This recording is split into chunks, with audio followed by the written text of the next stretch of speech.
बोलो जयकारा बोल मेरे श्री गुरु महाराज की जय। श्री सद्गुरुदेव भगवान की जय। गुरुमुखो, संत सहजोबाई जी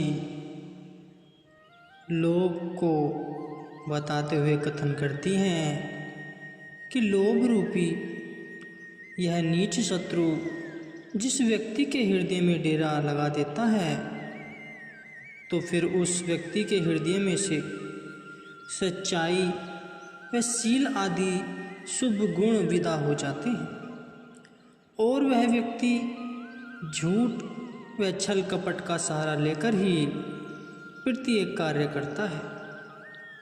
इसके अतिरिक्त धन को पाने के लिए अपनी विवेक शक्ति को खोकर वावरा सा हुआ स्थान स्थान पर भटकता है।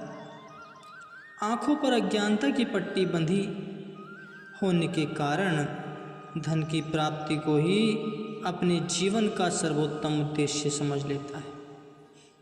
यहाँ तक कि धन प्राप्ति के लक्ष्य के लिए ही वह ईश्वर को भी याद करता है और जहाँ से अथवा जिस साधन से वह अधिक से अधिक दिव्य उपार्जन कर सके, उन सबके साथ मात्र स्वार्थ का सहारा लेकर छल कपट मिश्रित प्रीति का संबंध जोड़ता है। वह धन को ही जीवन का सर्वोसर्वा समझता है। अज्ञानता के कारण इस प्रीति की धुन में उलझकर अपने को हर समय दुखी व परेशान बनाए रखता है,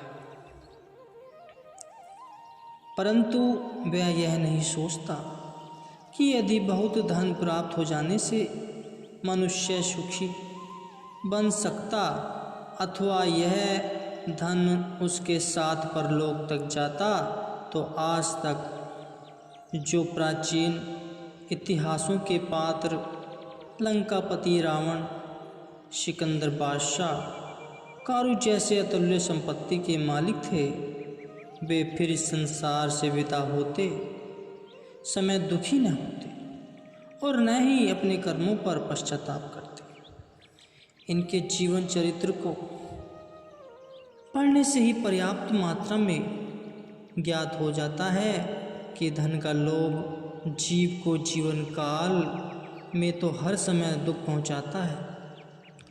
क्या यदि किसी साधन से धन प्राप्त हो जाए तो उसकी रक्षा करने की चिंता तथा न मिलने पर उसे प्राप्त करने की चिंता हर समय सताती रहती है, जिस कारण मानव कई प्रकार के घृणित कर्म कर बैठता है।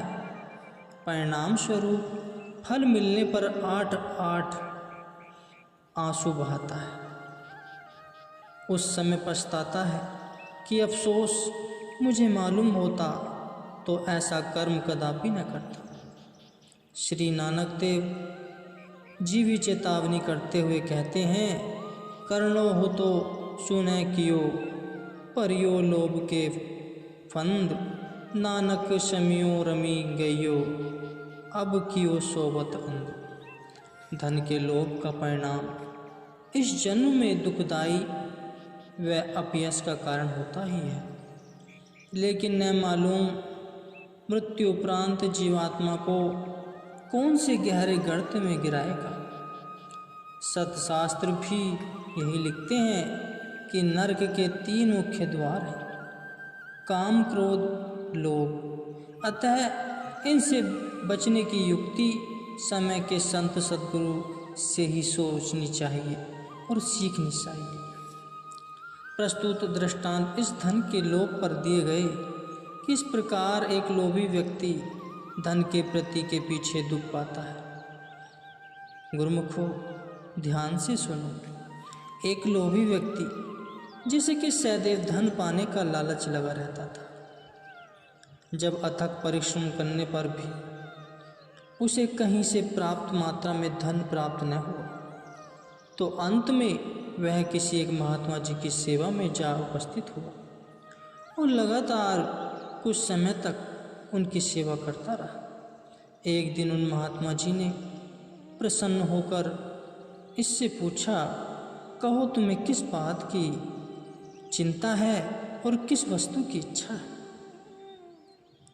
अंधा क्या चाहे दो आंखें। लोभी ने अपने लोभ का सवाल किया, महाराज यदि आप मुझे प्रसन्न होकर कुछ देना ही चाहते हैं तो केवल इतनी प्रार्थना है कि मुझे बहुत सा धन प्राप्त हो जाए। कितनी अज्ञानता भरी है इस लोभी व्यक्ति में कि जिसने महात्मा जी से प्रेम भक्ति मांगने की अपेक्षा धन प्राप्ति की विनय की। जो साधु संतों के पास दुनियावी इच्छाओं की पूर्ति के लिए जाते हैं, विचारवानों की दृष्टि में उनकी समझ बूझ पर मानो पत्थर पड़े हुए। यह तो सबको विदित है कि जिस वस्तु का जो केंद्र होगा वहाँ से वही वस्तु की प्राप्ति की जा सकती है। जैसे वैद्य से औषधि, धनाढ्य से धन व देश के राजा से पदवी की मांग करने पर उसे प्राप्त किया जा सकता है। इसी प्रकार संत सत्पुरुषों से प्रेम भक्ति का खजाना ही प्राप्त किया जाना चाहिए। अतः महापुरुषों के वचनानुसार उनसे जीव को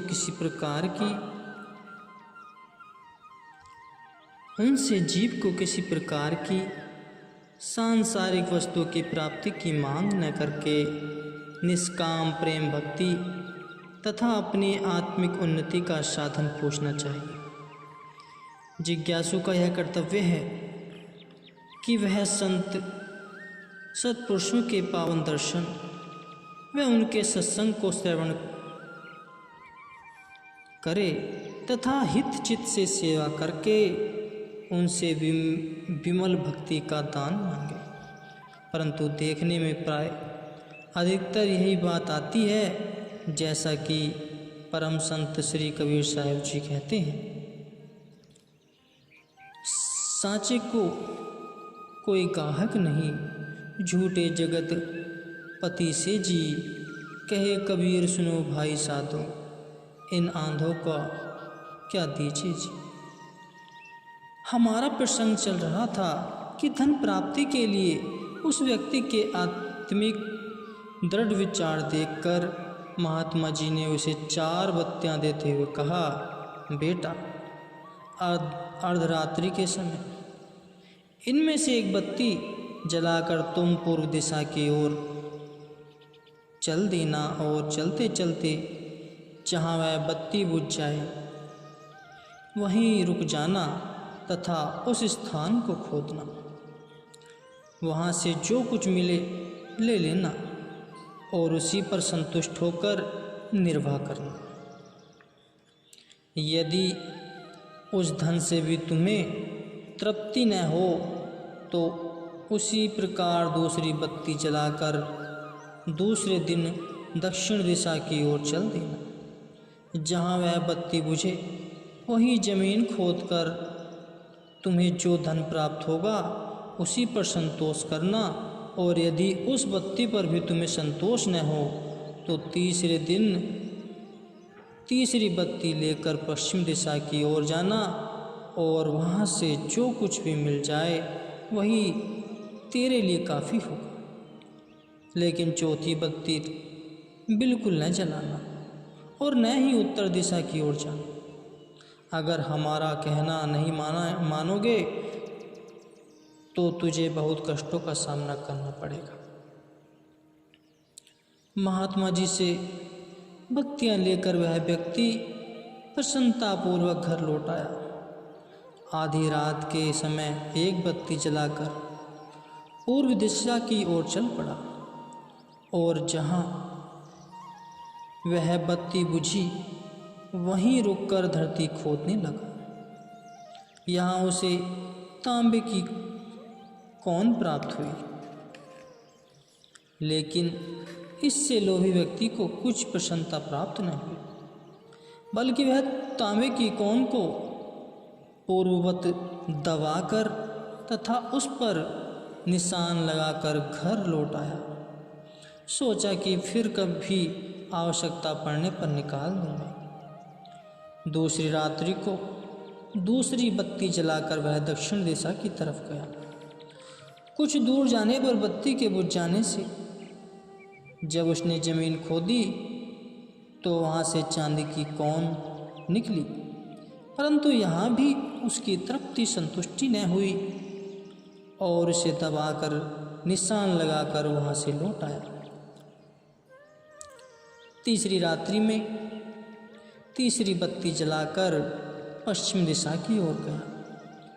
वहाँ वह बत्ती बुझी तो उसने धरती खोदनी आरंभ कर दी। यहाँ पर उसे झिलमिलाती स्वर्ण की कौन मिली। सोने की कौन को देखकर मन में प्रसन्न होकर सोचने लगा कि एक से एक बढ़कर अमूल्य वस्तु कौन से निकल रही है, अतः चौथी कौन में इनसे बढ़कर आवश्यक कोई बहुमूल्य हीरा जवाहरात आदि होगा। लोभ ने उसकी बुद्धि मलिन कर दी। मन में कहने लगा, देखूं तो सही चौथी तरफ से क्या प्राप्त होगा। महात्मा जी ने उसे कष्ट व पश्चाताप वाली बात कही थी, वह नितांत भूल ही गया। इतना सोच उसने सोने की कौन पर निशान लगाकर उसे पूर्वतः दबा दिया और वापस घर लौट आया। चौथी रात को चौथी बत्ती जलाकर वह उत्तर दिशा की ओर चल पड़ा। चलते चलते वहाँ बत्ती बुझी तो वहाँ पर ही वह पृथ्वी खोदने लगा। कुछ जमीन खोदने पर उसे नीचे की तरफ एक अति सुंदर दरवाज़ा दिखाई दिया। जब वह दरवाज़ा खोला तो उसे वहाँ पर एक गुफा सी दिखाई दी, जिसके चारों ओर सुंदर बगीचा था और साथ ही एक कमरा भी, जिसे कि बाहर से शंकल व कुंडी लगी हुई थी। इस लोभी आदमी ने कमरे को जब खोला, उसके अंदर दाखिल हुआ तो भीतर जो एक अन्य व्यक्ति पहले से बैठा हुआ था। दरवाजे के खुलते ही अंदर वाला व्यक्ति बाहर निकल आया और दरवाजे पर पूर्वतः कुंडी चढ़ाते हुए उस धन लोलुप से कहने लगा, मैं भी धन के लोभ के कारण ही यहाँ कब से कैद में पड़ा था। अब तुम भी उस समय तक यहीं रहना जब तक कि तुम्हारे से ज़्यादा तृष्णा और लालची वाला व्यक्ति यहाँ पर नहीं आ जाता, वही तुम्हें छुड़ाएगा।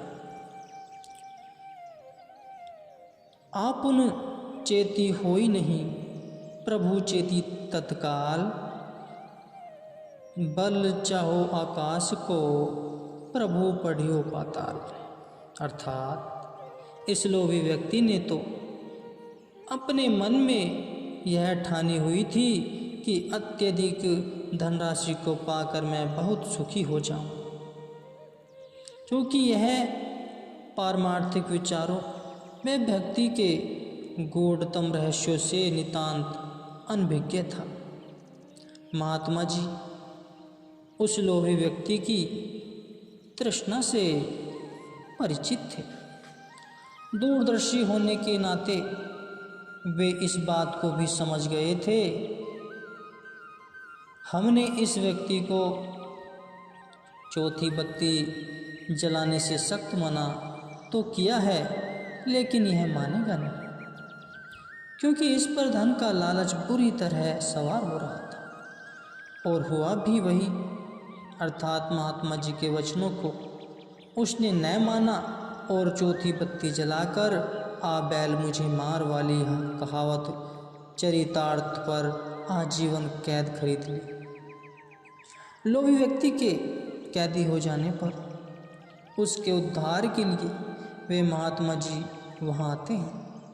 पद आहट पाकर भीतर से लोभी व्यक्ति को कुछ सांत्वना हुई कि अब मुझे छुड़ाकर गुरुजी ले जाएंगे, मुझे छुटकारा मिल जाएगा। महात्मा जी ने कहा, प्रेमी, अब तो तुमने जी भर कर धन प्राप्त कर लिया होगा।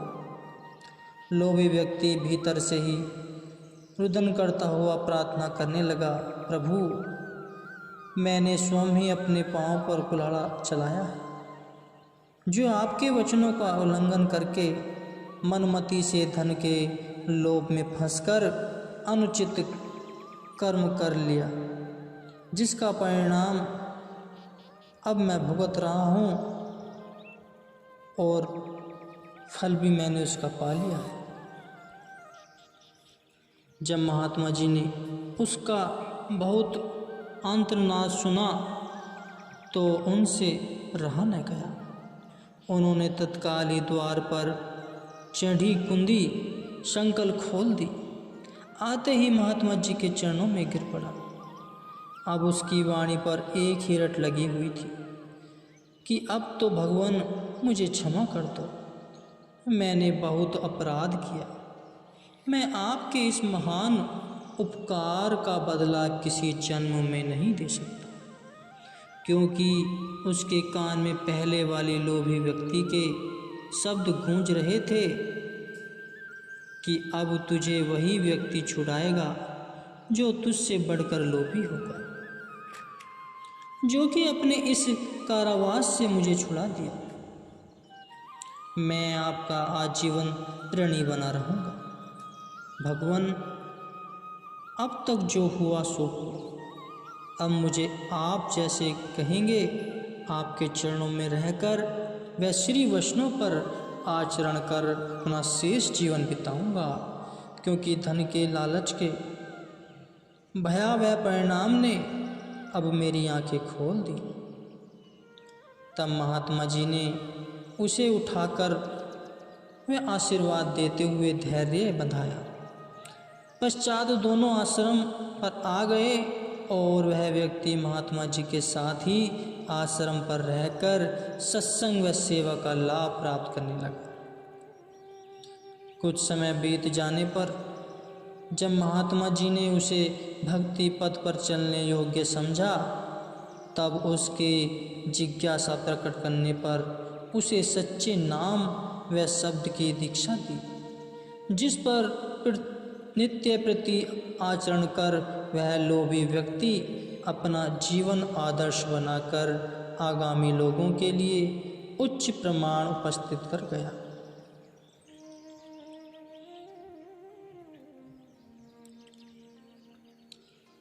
इस कथा का तात्पर्य यह है, यही महानता ही संत सत्पुरुषों के जीवन में पाई जाती है कि वे अपने पर अनेक कष्ट सहन करके भी दुखी जीवों को सुख पहुंचाते हैं। उस व्यक्ति ने यद्यपि सकाम सेवा की थी, तब भी महात्मा जी ने उसकी सेवा करने के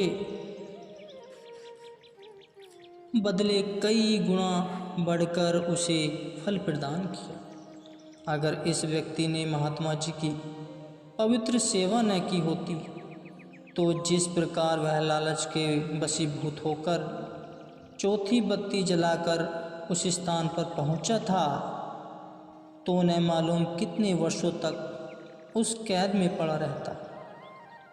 अब विचारना इस बात का है कि यदि जीव इन्हीं संत महापुरुषों की निष्काम भाव से सेवा करे तो उससे जीव को कितना आनंद व शांति प्राप्त हो सकती है, इसका अनुमान लगाना कठिन है।